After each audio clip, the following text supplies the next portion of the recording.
tengok tanpa jatuh ke kanan ke kiri. Bagaimana kita bisa menyeberang papan titian. Kalau anak-anak itu dia ada menyeberang papan titian tanpa jatuh ya. Itu ternyata ada organ yang mengatur keseimbangan. Kalau dia nggak sinkron antara kanan dan kiri, jadi organ keseimbangan yang perifer itu ada kanan dan kiri, maka kita akan jatuh ke satu sisi. Ya. Okay. Mungkin ada yang pintar menyeberang papan titian, mungkin ada yang jatuh, mungkin ada yang ketakutan menyeberang apa itu jembatan kayu, mungkin ada yang langsung lari, gitu ya. Ternyata kalau dia yang sering menyeberang, sering belajar, maka dia akan cepat dia menyeberang. Tetapi kalau dia hanya pertama kali dan kedua kalinya, maka dia akan kesulitan. Berarti keseimbangan tubuh ini memerlukan suatu adaptasi. Ya, semakin kita beradaptasi, kita semakin bisa mempertahankan keseimbangan. Jadi pada sesi ini kita akan belajar tentang definisi, ya, kemudian anatomi, alat keseimbangan tubuh, kemudian baru ke judulnya fisiologi dan klasifikasi. Sengaja saya utarakan klasifikasi karena kita tidak membahas penyakit di sini.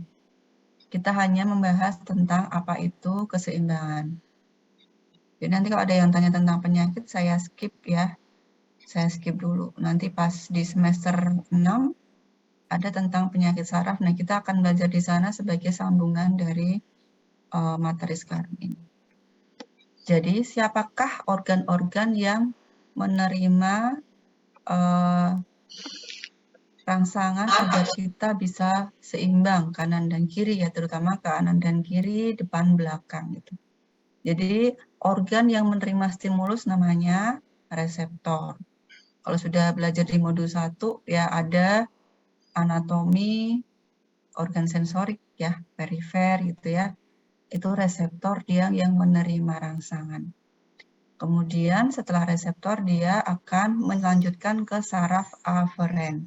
Aferen itu berarti dari tepi, dari luar ke pusat.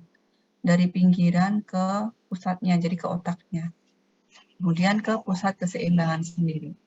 Jadi reseptor ini nanti ada 3. Jadi kalau kalian ditanya tentang keseimbangan, ingatlah 3 organ ini. 3 organ perifer atau 3 organ reseptor dan 1 organ di otak. Ya, kita bilang otak aja dulu. Ya. Kemudian reseptornya adalah di daerah telinga atau kita bilang di vestibulum. Kemudian reseptor di retina, yaitu kalau istilahnya itu sel batang dan kerucut ya kalau zaman SMA. Tapi kalau kita bilang rod and cone cell. Kemudian reseptor proprioseptik. Proprioseptik ini adalah organ-organ yang bisa membuat kita berdiri tegak, yaitu adalah otot-otot kaki, otot-otot tangan. Jadi bagaimana kita bisa berdiri? Kalau otot kanan dan kiri nggak sama, kita nggak bisa berdiri tegak. Ya, salah satu contohnya seperti itu.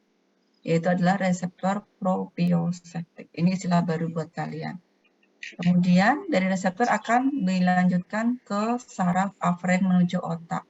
Yang berperan ada 3 saraf. Kalau di telinga namanya saraf vestibuler atau saraf keseimbangan. Nanti di modul 2 ada itu nama-nama saraf. Kemudian saraf optikus. Ya, saraf optikus itu optik itu apa? Mata ya. Jadi dia daerah mata. Kemudian saraf spino-vestibulocerebralis.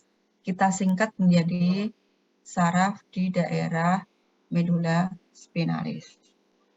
Oke, kemudian kita naik lagi. Kita naik lagi dari saraf tersebut ke pusatnya, yaitu pusat keseimbangan di otak. Jadi kita bedakan adalah nervus vestibularis. Yang kedua itu adalah nucleus vestibularis. Ya beda ya, ini sama-sama N, jadi nanti biar kita revisi. Nervus itu bagian perifer atau tepi. Nucleus itu inti ya, kalau lihat di ini ya, di istilahnya ya. Vestibularis itu di batang otak. Cerebellum itu adalah otak kecil, ya, otak di bagian belakang bawah di atasnya leher. Kemudian korteks cerebri. Yang berperan dalam korteks cerebri ini adalah, atau otak kalau kita bilang, itu ada dua, yaitu lobus temporalis dan parietas. Kalian akan kenal, karena kalian sudah kenal nama-nama ini pada saat blog itu ya, pasien dan lingkungannya ya, pasienku dan lingkungannya. Kenalan aja dulu ya, entah fungsinya apa, pokoknya kenalan aja dulu ya, karena nanti akan diulang-ulang. Semester ini diulang, semester itu diulang, sampai kalian lulus kalian akan hafal. Amin. Ini kok nggak bisa nih.